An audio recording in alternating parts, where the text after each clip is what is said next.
Greetings, my fellow free sovereign thinkers. Thank you for tuning to L3 Podcast. My name is Craig, transmitting from the beautiful realms of planet Earth. And today's date is Wednesday, October 6th, 2021. Oh, yes.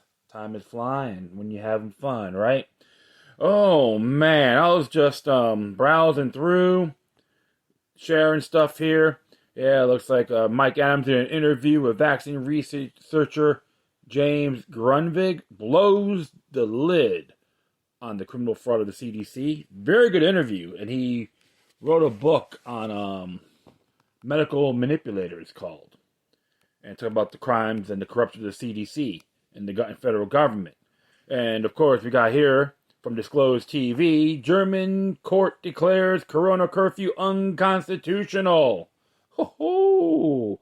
I know, that's probably driving Merkel and the wacky-ass parliament crazy in that one, right? And it even was interesting when I did a show yesterday from about Merrick Garland, and this came out on the same time as well. I should have looked into it more, the conservative treehouse. And it's funny about the whole thing about the order of investigating people that are threatening, they're harassing, and so forth, which I'm expecting infiltrators, provocateurs trying to get involved in that. An entrapment plan right off of J. Edgar Hoover's playbook. Good article here. Under the Last Refuge, A.G. Merrick Garland's daughter married to co-founder of education company selling critical race theory resource material to school districts.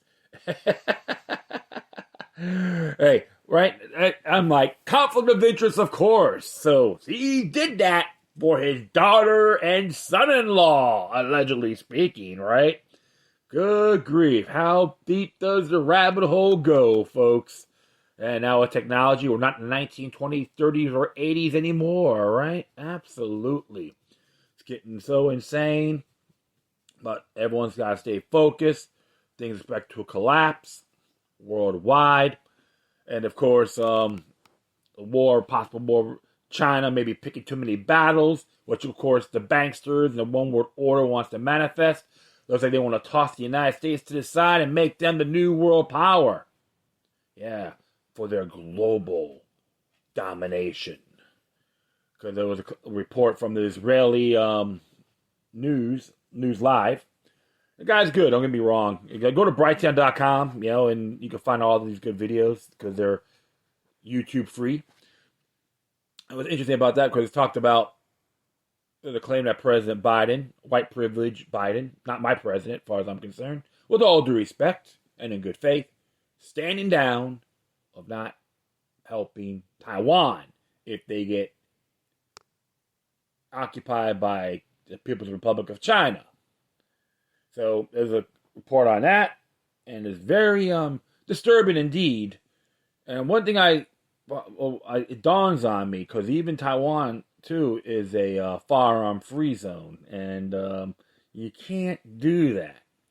So it looks like they want to run the Pacific and want to rule the world, of course, be the puppets for the order, the global order, which almost every nation has participated in it, including these United States. Which is a sad thing to say, but it's the truth. Yeah, by the way, folks, you could follow me on Telegram. I had an old Telegram account, and it didn't really had issues with it. But you go to Telegram and go to t.me/LL3 podcast. It's all in one word, no spaces or hyphens. They wouldn't take it. So I'm on there. You can follow me there. I'll probably post some articles in there too.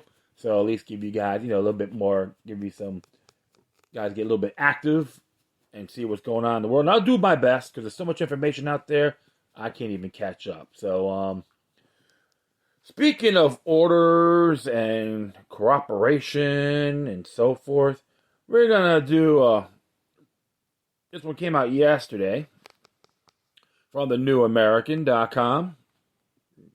It's entitled, South Africa in the Hands of the Global Elite. It is written by Anthena Pollock.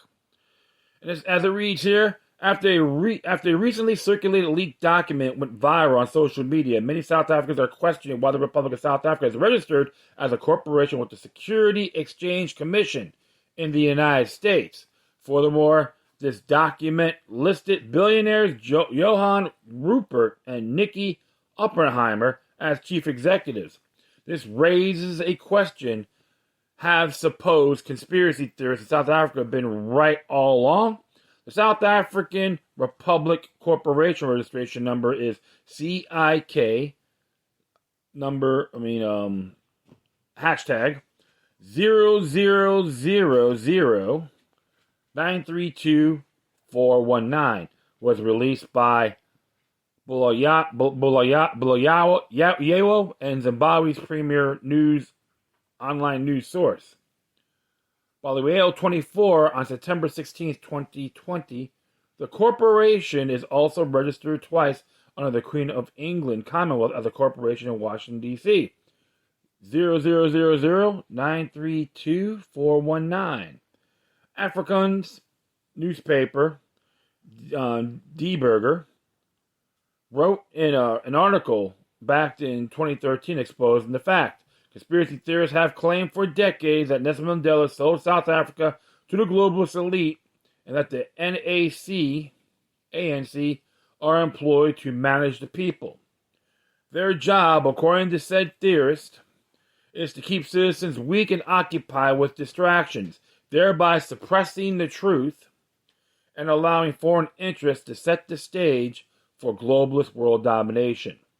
One could certainly concede to their claim that the globalist-controlled media continue to distort facts as they propagate the ANC's rise to power as a victory of the oppressed over their oppressors. In addition, it is fair to suggest that British and American magnates have had their eyes on South Africa ever since the discovery of vast quantities of gold and diamonds in 1860. In fact, until 1989, South Africa produced more than 40% of the gold that was mined worldwide, a reality that didn't go unnoticed by the British forces who attempted to take over the independent South African states in which gold and diamond reserves were located. Furthermore, nearly 3/4 of all known strategic mineral reserves for weaponry were found in South Africa. One could logically deduce that the South African government's quest for the new alliances and trade partners in the 60s and 70s posed a threat to the Anglo-American position of world dominance. After all, controlling South Africa's mineral wealth was imperative in maintaining their position and in the time following independence in 1961. The Afrikaner government appeared to have no intention of remaining under their control. Trade between South Africa and the United States and Britain began to decline at a rate approximately 10% per decade. The situation was arguably intolerable for the British and American government and owners of the mining corporations in South Africa. Consequently, it would be logical not to consider a seemingly obvious response to disempower the South African government.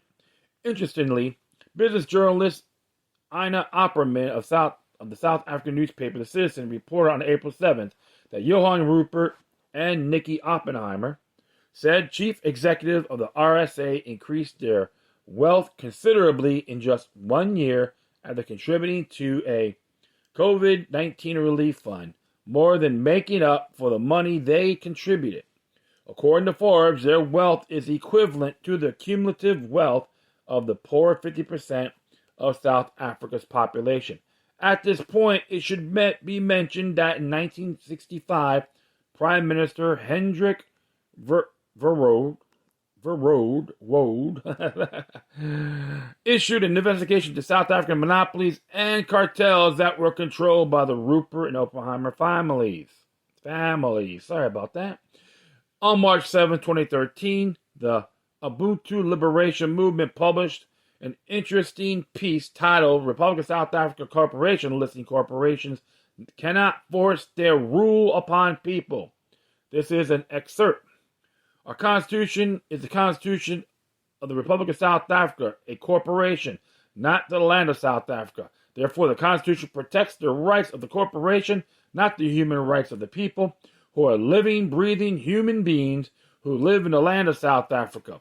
This is so twisted and perverted that most people simply run away from this information, and that is exactly the kind of ignorance they feed on. In the unlawful courts that have claimed authority over us, our so-called independent judiciary is part of the corporation, RSA. The judges are appointed by a CEO, the president. The judges are paid by the corporation to uphold the laws made by the corporation of RSA. At the time, it seemed only Afrikaner news publications such as Die Burger picked up on this. It seems the mainstream English media choose to ignore it. At this time, President Cyril Ramaphosa is being targeted for what many believe is a result of not declaring a state of emergency in July and not successfully rolling out mandatory COVID-19 vaccines. The masses are being led to believe that Adrian Fonsi, who heads up World Martial Authority, is taking back our country from the New World Order, without considering that he chairs the Pan American Oversight Committee. This is part of the African Union. It seems that Justice Mogwai may have been responsible for the recent WhatsApp audio in which he warned about the global elite behind Cyril Ramaphosa. So secondly, he's saying he's a puppet. And it was interesting too because I was watching the video yesterday, I think it's Saturday, which is on BitChute. It says here, South Africa's highest court set to free the continent from the New World Order and the central bank. And I talked about that on my show a couple of days ago. But I'm going to add this to the footnotes. And it's interesting because it says here, this is the biggest case in the world right now. Not only are the people of South Africa are seeking a ruling to hold their president and parliament liable for the damages inflicted by the globalist COVID crime against humanity, but they are also, and it gives a whole list here, central banks, all that, corporations. So definitely check it out. It's very good. He did a real good job talking. He had all his facts. So I'm going to add that to the footnotes of this episode. And I can do one more here. For my folks in the United States. I did an episode on this many, many years ago. And about United States Corporation. And so, which is Title 28 U.S. Code 3002. And it's so the fact is, it talks about, about the corporation, and if you go down to subsection 15 of this, I recommend everyone read it in its entirety. It says here, the United States means a federal corporation, an agency, department, commission, board, on other entities of the United States, or C, an instrumentality of the United States, so A, B, and C. So, right there, it explains it, but read this whole thing in its entirety. I encourage this, and I am supporting the cause of the mission which members of are doing to do a vote no confidence and terminate the Federal Reserve Bank in their nation. Because it could be one big domino effect. I'll give you guys a good history lesson, because he says he may not, if he doesn't make it, they may take him out. It's possible. Hopefully it's not the case, because if you study the history, how the banksters run the world, including the time of Julius Caesar, all right, it's very interesting. If you piss them off, they will find a way of terminating you. And Julius Caesar is one of them. And so did, they tried to get Andrew Jackson, but they failed. And plus Lincoln, which I'm not crazy about, okay, about that man, based on his past history. It's not really, it was really unimpressive. However, he did use greenbacks, interest-free money. And that's one of the reasons why he got assassinated in my viewpoint. Okay, not because the South and so forth, that there's an illegal war, but he ticked off the banksters, and so did Garfield, McKinley, and John F. Kennedy, and even Muammar Gaddafi. All right, when the NATO, the United States, including Al Qaeda, overthrew Gaddafi, murdered him, and made Libya into a cesspool. And I'm not keen with Gaddafi either. However, he saw the writing, seen the writing on the wall. This is why he wanted his brand of the African Union, which is not Club of Rome approved, when he wanted to use his money that's backed up by gold as the Afro currency in the continent. So that's why you have to always look at the fine print at the greatest of your capabilities. And don't get me wrong, I'm learning every day on these topics and love to share it with you folks. So, hey, what's your intake? Don't be shy. I love to hear from you guys. And that will be it. I'd like to thank everyone for listening. Plus, feel free to download and share this throughout your social media networks. If you have any questions, comments, or send us on Instagram, check out whatever you do, please send your correspondence to the quorum. Furthermore, I'll leave the footnotes of these articles and information on my Spreaker page, which is episode 1400 to be exact. So it's amazing. I've got to tell you that in the very beginning, so forgive me on that. If you want to contact me, you can go via email at lokiluck03@protonmail.com. If you want to donate, go to paypal.me or cash.app/lokiluck3. If you want to donate or subscribe to New American, that would be good. I give them props because they go more in depth. You want to get information, read articles that will make you think thoroughly instead of stagnant, flatline, and so forth. So I encourage that. And you can hit me on all those websites, all those social media sites. Just type in Loki Luck Roman numeral 3 podcast or Loki Luck number 3. You'll find me, or you can find me everywhere. I'm on Facebook, Twitter, but I'm on Spreely, Brax, Join, with it, Tell.com. I'm on that one. It's another social media site. Parlor, Brighteon. I got a list goes on and on and on, and even Josh Who. That's another one too, and Real Liberty. I can go on, but you can find me on all those sites. So that'll be good because decentralization's always been key, folks. All right. Once again, thank you for your time. Plus, always remember that the demoniac resistance is healthy for the soul and can liberate humanity. Until next time, take care of yourselves. Keep on spreading the love, and may your guardian spirits be with you.